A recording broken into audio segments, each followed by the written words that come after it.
Unit number 10 emerging areas का ये जो है आपका लास्ट वीडियो होने वाला है। इसके पहले दिसंबर 2024 के हमने प्रीवियस सभी 9 पार्ट्स कवर कर लिए हैं। तो आप एग्जाम के पूर्व उनको बार बार रिवाइज करें, बार बार उनको मेमोराइज करें और बार बार उनको देखें, ताकि इस बार जो भी नए टॉपिक ऐड किए गए हैं वहां पे आपको समझाया है उनको आपने बार बार रिवाइज करना है। इस वीडियो के अंदर हम देखने वाले हैं आपके यूनिट नंबर 10 के कुछ सवाल, कुछ नहीं लेकिन इस बार नंबर इंक्रीज हो चुका है। आपके यहाँ पर 12 सवाल, ठीक है। 12 सवाल में से कई सवाल आपको पीवाईक्यू रिपीट मिलेंगे, कई सारे आपके नए सवाल मिलेंगे और कुछ जो है आगे आपको बिल्कुल भी नहीं आने वाले सवाल हैं, ठीक है। तो कौन कौन से सवाल हैं उनको देखते हैं। इसके पहले के 9 पार्ट्स आपने रिवाइज कर लिए होंगे। तो स्टार्ट करते हैं। सबसे पहला देखिए, ये है आपका सवाल number first, Peterson and Seligman. यहाँ पर अगर आप देखेंगे तो ये आपको हर बार आपको परीक्षा में पूछा जाता है इससे संबंधित सवाल। यहाँ पर बात हो रही है Christopher Peterson and Martin Seligman के बारे में, जो आपको क्या बोलते हैं, जो आपको बोलते हैं VIA क्लासिफिकेशन के बारे में। कितनी बार आपको लेक्चर्स में पीवाईक्यू वीडियोस में बताया हुआ है कि VI क्लासिफिकेशन 6x4, जिसको हम बोलते हैं वैल्यूज इन एक्शन, ये आपको रटा हुआ होना चाहिए और उसी से संबंधित सवाल आपको हर बार आता है। और आगे आने वाले सेशन में, चाहे आपका जून वाला सेशन हो चाहे आपका दिसंबर वाला सेशन हो, दोनों ही सेशन में आपको हर बार ये सवाल देखने को मिलेगा। लेकिन क्या ये सेम सवाल रिपीट होगा, इसकी संभावना बहुत ही ज्यादा कम है। ये सवाल अब बिल्कुल भी नहीं आने वाला है, ठीक है। अगला सवाल जो है पूछेंगे वो ट्रिक करके पूछेंगे, आपसे घुमा फिरा के पूछेंगे, लेकिन ये सेम सवाल नहीं पूछेंगे। तो इसमें बिल्कुल भी समय खराब ना करें। सही आंसर क्या है, बी ट्रेट लाइक, आपके शील गुण की तरह होंगे, lead to some form of fulfilment यहाँ पर होगा। और उसी के साथ साथ बी मॉरली वैल्यूड, नैतिकता के द्वारा भी उनको जो है यहाँ पर नैतिक मूल्य उनके होंगे। ABD इसका सही आंसर है। देखिए, किसी भी पॉजिटिव कैरेक्टरिस्टिक का, किसी भी सकारात्मक विशेषता का ये उद्देश्य नहीं होगा कि डिमिनिश अदर पीपल या डिग्रेड अदर पीपल, दूसरों को खराब करना, ये कभी नहीं होगा। ये ऑप्शन हटाया आपने, 2 ऑप्शन आपके वैसे ही हट जाते हैं। अब बचा क्या आपका C, need not to be supported by institutions. ऐसा नहीं है, इंस्टीट्यूशन के द्वारा इसको सपोर्ट करना चाहिए ताकि लोगों में इस प्रकार की चीजें आ सके। सवाल रिपीट नहीं होगा, लेकिन रिपीट क्या होगा, 6x4। इन 6 के अंदर कौन कौन सी 4 चीजें हैं, टेम्परामेंट्स, ठीक है, वो सब चीजें आपको जो है ध्यान रखनी है। एंड हम चलते हैं नेक्स्ट सवाल की ओर। यहाँ पे सही आंसर क्या है आपका, ऑप्शन नंबर 3, ठीक है। Peterson, Christopher Peterson and Martin Seligman, इसको आप ध्यान रखेंगे। नेक्स्ट सवाल देखते हैं। नेक्स्ट सवाल हमको बोल रहा है यहाँ पर सवाल number 66, the gender issues consist of many different perspectives focusing a different aspect of female experience. यानी यहाँ पर किसकी बात हो रही है, यहाँ पर बात हो रही है महिलाओं की, और उसी के साथ साथ यहाँ पर बात हो रही है पुरुषों के बारे में। और यहाँ पर देखिए क्या लिखा हुआ है, ऑल फेमिनिस्ट थ्योरीज। अब क्या याद करना है आपको, यूनिट नंबर 9 का वो लेक्चर जो आपने रिसेंटली अपडेटेड सेक्शन में देखा था, जहां पर पूरी की पूरी थ्योरीज के बारे में बात की थी। और वहीं पे जो आपको फेमिनिस्ट थ्योरी है, लॉरा ब्राउन, ठीक है, ओवेंस, वो सब जो नाम है आपको ध्यान रखना है, ताकि ये सवाल आपको आगे आने वाले एग्जाम में पूछा जा सकता है कि इनमें से कौन फेमिनिस्ट थ्योरीज नहीं है या कौन है। थेरेपी की बात करेंगे तो क्या होता है क्या नहीं होता है, ठीक है। फेमिनिस्ट थेरेपी, ये आप ध्यान रखेंगे। एंड यहाँ पे सवाल क्या पूछ रहा है, देखिए, gender is socially constructed, gender is biological construct, men exercise power and control over women, women's problems are due to external factors. ये है हमारा इस सेशन का सवाल नंबर 2, ठीक है। तो यहाँ पे देखिए क्या बोल रहे हैं, यहाँ पर बोल रहे हैं कि जो आपका जेंडर है, जो आपका लिंग है, यहाँ पर इसको सोशली कंस्ट्रक्ट किया गया है। ये बिल्कुल सही बात है, ठीक है। आप क्या जानते हैं, आप जानते हैं यहाँ पर मेल एंड फीमेल के बारे में, ठीक है, पुरुष एवं महिला के बारे में आप जानते हैं, मेल एंड फीमेल। ये क्यों हो रहा है, ये हो रहा है आपके बायोलॉजिकल कंस्ट्रक्ट की वजह से, ठीक है। यानी कि यहाँ पर कौन से क्रोमोसोम मिलेंगे आपको, XY मिलेगा, और यहाँ पर क्या मिलेगा आपको, XX क्रोमोसोम मिलेगा, ठीक है।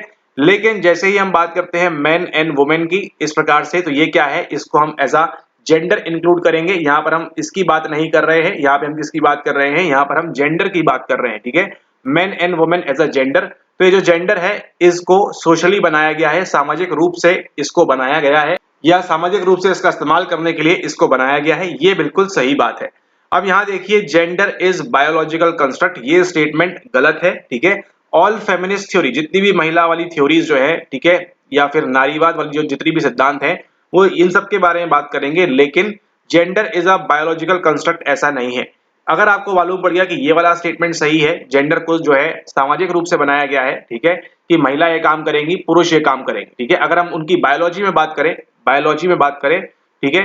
तो जो काम महिलाएं कर सकती हैं सेम काम पुरुष कर सकते हैं, और जो काम पुरुष कर सकते हैं वो काम महिलाएं कर सकती है, एक्सेप्ट एक सिंगल चीज को छोड़कर, ठीक है। लेकिन बाकी कंधे से कंधा मिलाकर चल सकते हैं। आज देखिए एवरेस्ट के शिखर पर जा रहे हैं, कुछ भी कार्य कर सकती है महिला एज सेम एज आपके जो पुरुष है उनके मुताबिक, ठीक है। लेकिन लेकिन लेकिन अभी हमने क्या किया है, जेंडर को एक सोशल कंस्ट्रक्ट बनाया हुआ है कि नहीं, महिलाओं के ये जो काम है ऑक्यूपाइड मतलब इनको दिए जाएंगे और पुरुषों के ये काम यहाँ पर दिए जाएंगे, ठीक है। ओके, अब gender is a biological construct, ये यहाँ पर गलत स्टेटमेंट हो जाता है और इसलिए सही आंसर क्या है, सही आंसर है आपका जेंडर इज बायोलॉजिकल कंस्ट्रक्ट। अब यहाँ पर देखिए man exercise power and control over women, ये बिल्कुल सही बात है। जो पुरुष है, जो मेन है, वो क्या करते हैं, अपनी ताकत दिखाते हैं और कंट्रोल दिखाते हैं किसके ऊपर, यहाँ पर वुमेन के ऊपर, यानी कि महिलाओं के ऊपर, ठीक है। ये इक्वल बात है। And then women's problems are due to external factors, जो आपके बाहरी कारक होते हैं उनकी वजह से महिलाओं को यहाँ पर प्रॉब्लम हो सकती है। ये सभी के सभी स्टेटमेंट लॉजिकल साउंड करते हैं, लेकिन आपका सेकेंड वाला जो स्टेटमेंट है वो यहाँ पर लॉजिकल साउंड नहीं करता, ठीक है। इसीलिए आपका ये वाला स्टेटमेंट यहाँ पर सही होता है एंड सही आंसर क्या मिलेगा आपको, ऑप्शन नंबर सेकेंड। अगली बार ये रिपीट होने वाला सवाल है लेकिन अलग फॉर्म में रिपीट होगा, ठीक है। आपको बोल देंगे gender is a biological construct, आपको बोलेंगे gender is a social construct, तब वहां पे ये आंसर सही हो जाएगा, ठीक है। लेकिन यहाँ पर ये गलत है और सवाल में क्या पूछा हुआ है, इनमें से कौन सा गलत है, एक्सेप्ट यहाँ पूछा हुआ है, इसलिए सही आंसर क्या है, सही आंसर है आपका option number second. I hope आपको केवल एक डिफरेंस ध्यान रखना है, वो डिफरेंस है आपके सेक्स के बीच में, जो कि क्या होता है आपका बायोलॉजिकल होता है, ठीक है। ये आपका जो सेक्स है, मेल या फीमेल आप क्या रहेंगे, एक्स एक्स एक्स वाई, वो आपका बायोलॉजिकल रहता है, ठीक है। लेकिन जो आपका जेंडर है ये कैसा कंस्ट्रक्ट है, ये एक सोशल कंस्ट्रक्ट है। अब यहाँ पे ध्यान दीजिए, कंस्ट्रक्ट से आपको ध्यान देना है। हम जब पढ़ा रहे थे आपको रिसर्च सीरीज के बारे में, तो रिसर्च सीरीज के अंदर हमने इस्तेमाल किया था यूनिट नंबर सेकेंड के अंदर कंस्ट्रक्ट। कंस्ट्रक्ट का क्या होता है, इसको हम निर्माण करते हैं, हमारी रिसर्च के दौरान इसको बनाया जाता है, ठीक है। अगर हम बात करें यहाँ पर क्या इंटेलिजेंस एक कंस्ट्रक्ट है या भौतिक रूप से उपस्थित है ये चीज, ठीक है। इंटेलिजेंस की अगर हम बात करें तो क्या ये उपस्थित है फिजिकली, नहीं, ये क्या है, एक कंस्ट्रक्ट बनाया गया है, ठीक है, ठीक। लेकिन इसी प्रकार से अगर हम बात करें पेन, तो क्या पेन को कंस्ट्रक्ट किया गया है, नहीं, ये पेन फिजिकल रूप में मौजूद होता है, ठीक है। तो ये भी देखिए यूनिट नंबर सेकंड भी रिवाइज हो गई आपकी, बाकी सभी स्टेटमेंट सही है। इसको आप ध्यान रखना, डिफरेंस आपको केवल इतना मालूम होना चाहिए इसके और इसके बीच में क्या अंतर होता है, ठीक है। ओके, मूव करते हैं अगले सवाल की ओर। अगला सवाल देखिए हमारा ये है, arrange the negotiation stages for resolving a conflict situation in their correct sequence. अब इसको आपने पढ़ना है क्या, इसको आपने नहीं पढ़ना है, सही आंसर इसका आप जान लें और आगे बढ़ें। ये सवाल अब हार्डली रिपीट होगा, इसकी संभावना बहुत कम है, ठीक है। लेकिन अगर आता है तो आप ऐसे का ऐसे ही मार्क कर दें BCAD और फिर उसके लिए आप तैयार रहें, ठीक है। पहला देखिए क्या बोल रहा है, पहला बोल रहा है प्रिपेयर यानी कि तैयारी करने की बात कर रहा है। फिर क्या बोल रहा है, इंफॉर्मेशन का एक्सचेंज एंड वैलिडेशन, इंफॉर्मेशन का आप आदान प्रदान करें, उसको वैलिडेट करें। देन क्या है, बार्गेन करें, ठीक है, कि क्या है क्या नहीं होना चाहिए। उसके बाद कंक्लूड करें, ये है, उसके बाद उसको यहाँ पर एग्जीक्यूट करें, ठीक है। बी से ED इस ऑर्डर में आप ध्यान रखें नेक्स्ट टाइम के लिए, लेकिन संभावना इसकी बहुत कम है। लेकिन ऊपर के दो सवाल डिफरेंस आपको मालूम होना चाहिए, इसके और इसके बीच में। ये आपका बायोलॉजिकल होता है और ये वाला आपका कौन सा होगा, ये आपका सोशल कंस्ट्रक्ट होता है, ठीक है। ओके, उसके बाद यहाँ देखेंगे कि जो ऊपर आपको पीटरसन एंड सेलिगमैन के बारे में बताया गया है, VIA क्लासिफिकेशन, वो भी आपने ध्यान रखना है, वहां से भी सवाल आएगा, ठीक है। ओके, अब यहाँ देखिए अगला सवाल है, the mental rehearsal by the patient about the potentially unpleasant event and gaining information during the course of treatment process is known as. अब यहाँ पे देखिए हो क्या रहा है, the mental rehearsal by the patient. मान के चलिए यहाँ पर कौन है, यहाँ पर एक मरीज लेटा हुआ है, एक पेशेंट यहाँ पर लेटा हुआ है, इस प्रकार से उसका ऑपरेशन वगैरह होना है, ठीक है। About the potentially unpleasant event, एक ऐसा इवेंट आने वाला है उस इलाज के दौरान जो उसके लिए बहुत ही अनप्लीजेंट, उसको बिल्कुल भी अच्छा नहीं लगेगा, ठीक है। And gaining information during the course of treatment process, और उसके बारे में वो इन्फॉर्मेशन प्राप्त करता है कि क्या होगा, कैसे होगा, क्या नहीं होगा, ठीक है।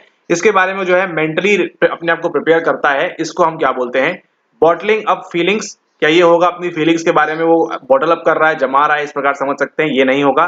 डिनायल एंड एक्सेप्टेंस, अब यहां से देखिए आपका दिमाग घूमना चाहिए, यहाँ पे किसकी बात होने वाली है, उसको बात करेंगे थोड़ी देर के अंदर हम। इंटीग्रेशन एंड डिस्क्रिमिनेशन, ये भी यहाँ पर नहीं रिलेवेंट है, केवल क्या रिलेवेंट है, वर्क ऑफ वरिंग, ठीक है।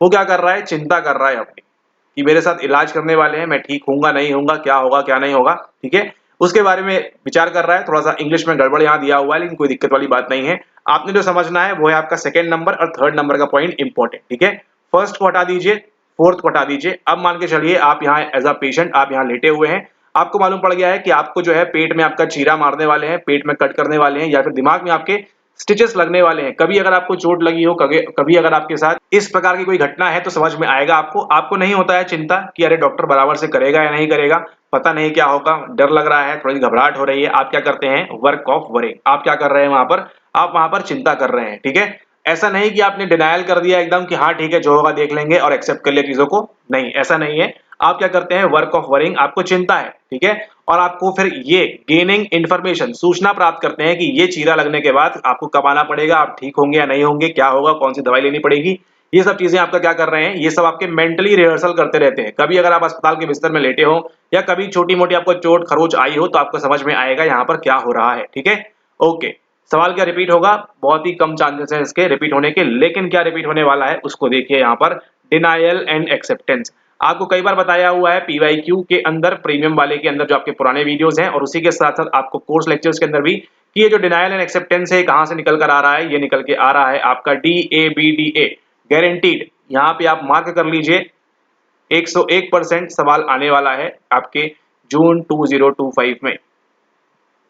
ठीक है, और नहीं 101% आपका आएगा जून 2025 में। उन्होंने यहाँ पर हिंट कर दी है डिनायल एंड एक्सेप्टेंस देके कि आपका जो डेब्डा है ये यहाँ पर आएगा। किसके द्वारा मॉडल दिया गया है, ये दिया गया है आपको एलिजाबेथ, नहीं क्यूबलर रॉस का है। ठीक है, क्यूबलर रॉस का जो मॉडल है डेब्डा का, डिनायल एक्सेप्टेंस बार्गेनिंग और वो सब चीजें होती है। ठीक है, तो ये क्या है, ये है आपका यहाँ पर डाबडा का मॉडल। इसको आप रिवाइज कर लेंगे जून 2025 के लिए, चांसेस बहुत ज्यादा है। ठीक है, 101% चांसेस है इसके आने के, बहुत हाई चांसेस हैं इसके आने के, रिपीट होने के। ठीक है, इस मॉडल को आप ध्यान रखेंगे। ये कब होता है, ये होता है आपकी मृत्यु के दौरान, जब आपको मालूम पड़ गया अब आपका जो है गेम ओवर है, और अब आपको जो है 80-90 साल के आप हो चुके हैं, और बस अब जो है चीजों को आपने ऐसे ही मोक्ष प्राप्ति की ओर निकल जाना है। मूव करते हैं अगले सवाल की ओर। 4 सवाल देख लिए हैं, 4, और अगला सवाल देखिए, the mechanisms of stigmatization includes the following, includes the following except, इनमें से क्या है स्टिग्मेटाइजेशन के दौरान नहीं होता है। ठीक है, ये कुछ भी समझ में नहीं आएगा, इंपॉर्टेंट है। अब चलते हैं, घुमाते हैं अपनी कहानी को।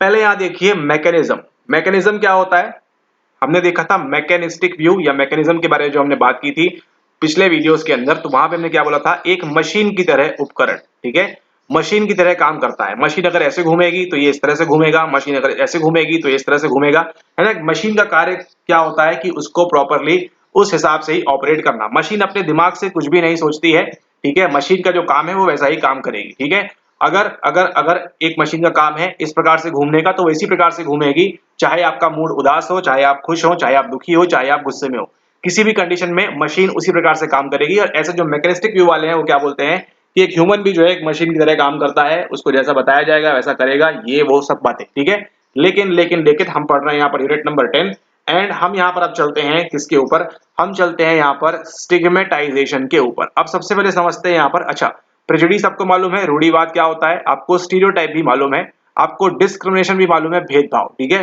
भेदभाव क्या होता है कि मान के चलिए ये एक फैमिली के मुखिया हैं, इनकी क्या हो जाती है, इनकी डेथ हो जाती है। अब क्या हो रहा है यहाँ पे, हिस्सा ये प्रॉपर्टी में किसको मिलेगा। ठीक है, 2 भाई हैं और यहाँ पे 3 भाई ये कर सकते हैं, 1 2 3 3 भाई हैं। ठीक है, तो किसको कितना हिस्सा मिलेगा। अब ये क्या हो रहा है यहाँ पर, लेकिन अगर मान के चलिए यहाँ पे कोई महिला है, ये जो पुत्री थी यहाँ पर, ये पुत्री है, तो क्या होगा, क्या इसको हिस्सा मिलना चाहिए, क्या ये 2 भाई साठगांठ कर लेंगे। ये जो चीजें चल रही है यहाँ पर, ये किसके बारे में है, ये बात है आपके डिस्क्रिमिनेशन के बारे में। ठीक है, यानी कि क्या होगा, चूंकि यहाँ महिला है, या हो सकता है छोटा बच्चा भी हो सकता है, यहाँ पे जो भी है, यहाँ पे क्या हो रहा है, उनके साथ भेदभाव हो रहा है, उसको हम बोलते हैं डिस्क्रिमिनेशन। अब ये अलग अलग प्रकार से हो सकता है, लेकिन फिलहाल हम यहाँ पर मौसम का रुख करते हैं, किसकी तरफ, मौसम का रुख करते हैं हमारे स्टिग्मा की तरफ। और यहाँ पर देखिए सिंपली हमने किया स्टिग्मा इन हिंदी। स्टिग्मा का मतलब क्या होता है, यहाँ पर बात कर रहे हैं हम कलंक के बारे में। अगर आपको हिंदी आती है तो आपको समझ में आ रहा है यहाँ पर क्या होने वाला है। अब ये कलंक किसी प्रकार का हो सकता है, फिजिकल हो सकता है, सोशल हो सकता है, साइकोलॉजिकल हो सकता है, एक्सेट्रा, किसी भी चीज में कलंक हो सकता है। कलंक आपका लांछन, धब्बा, जो भी आप इसको कहना चाहें, इसको आप यहाँ पर कह सकते हैं बड़े आराम से।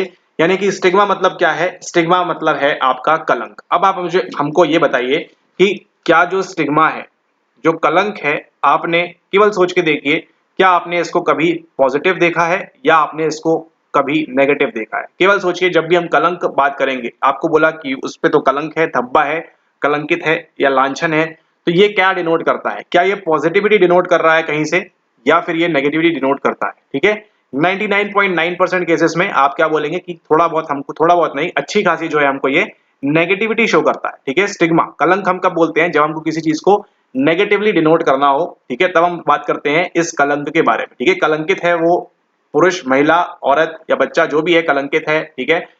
कुछ भी चीज हो सकती है, फैक्टर्स कुछ भी हो सकते हैं, लेकिन पहला चीज क्या सीखी आपने कि वो क्या होगा? हमेशा नेगेटिव होगा। अब जरा सवाल को देखिए, स्टिग्मेटाइजेशन यानी कि कलंकितकरण आप इस प्रकार से कर रहे हैं किसी को, किसी ग्रुप को, किसी समूह को, किसी देश को, किसी देश का वातावरण को, कहीं भी नेगेटिव ट्रीटमेंट होगा या नहीं होगा। एंड डायरेक्ट डिस्क्रिमिनेशन, अब ऑब्वियस सी बात है, किसी चीज को आप नेगेटिवली ट्रीट कर रहे हैं तो वहां पर आप भेदभाव भी करना स्टार्ट करेंगे। एंड डायरेक्ट डिस्क्रिमिनेशन, भेदभाव होना स्टार्ट हो जाएगा, ठीक है। तो यहां पर क्या होगा आपका आंसर? क्या ये इंक्लूड करेगा? क्या ये स्टिग्माकरण, कलंकितकरण, इसके अंदर क्या नेगेटिव ट्रीटमेंट आएगा? यस, बिल्कुल आएगा। यानी कि ये आंसर तो नहीं होने वाला, क्योंकि सवाल में क्या पूछा गया है? एक्सेप्ट, यानी कि एक्सेप्ट जब भी पूछेंगे ऐसा कि चार चीजों में से कोई एक चीज जो है वो नहीं होगी, बाकी सभी जो आएगा किसके अंदर आएगा? आपके स्टिग्मेटाइजेशन के अंदर आएगा। और ये एक आपका इंपॉर्टेंट सवाल रहने वाला है, ठीक है, आगे आने वाले समय के लिए। तो ये तो देखिए होगा आपका नेगेटिव ट्रीटमेंट होगा। एंड डायरेक्ट डिस्क्रिमिनेशन, भेदभाव भी होगा वहां पर, ठीक है। आप केवल सोचिए कि क्या आप किसी कलंकित, ऐसा कोई पुरुष, मेल या फीमेल अगर है जो कलंकित है, एक्स वाई जेड किसी भी रीजन से हो सकता है वो, ठीक है, या हो सकता है एक्स वाई जेड कोई भी रीजन हो वहां पर, तो क्या आप उनके साथ भेदभाव करेंगे या नहीं करेंगे? ठीक है, तो ये बात आपको आंसर खुद मालूम है। एंड अगला देखिए क्या लिखा हुआ है, अगला लिखा हुआ है नेगेटिव रीइंफोर्समेंट। सवाल तो आसान यही बनाते हैं ना, यही ऑप्शंस तो बनाते हैं आपका सवाल आसान, नेगेटिव रीइंफोर्समेंट। अब आप पढ़ रहे हैं यूनिट नंबर 10 और यहाँ पे दी है यूनिट नंबर 5 की चीज, कोई लिंक है क्या इस बात का? नहीं है, सही आंसर यही है, ठीक है। ओके, अब यहाँ देखिए एक्सपेक्टेंसी कंफर्मेशन प्रोसेसेस, कुछ होता होगा पता नहीं। ऑटोमेटिक स्टीरियोटाइप, अब यहाँ देखिए स्टीरियोटाइप मालूम है, आपने पढ़ा हुआ है सोशल साइकोलॉजी में, ठीक है। ये रूढ़िवादी धारणा जो आपकी आ चुकी है, इसका ऑटोमेटिकली आप क्या करेंगे? ये आपके लिए एक्टिवेट हो जाएगी, ठीक है। तो आपने क्या सीखा यहाँ पर? स्टिग्मेटाइजेशन के अंदर किसी को अगर आप बोलेंगे कलंकित है, ठीक है, या उसके अंदर भूत प्रेत आते हैं, कलंक है वो भूत प्रेत है परिवार के ऊपर, ठीक है, तो यहाँ पर क्या है? नेगेटिव ट्रीटमेंट होगा, नकारात्मक उनका जो है स्वभाव या उनके साथ व्यवहार किया जाएगा, और उनके साथ सीधा सीधा भेदभाव किया जाएगा कि नहीं, उनसे बात नहीं करनी चाहिए।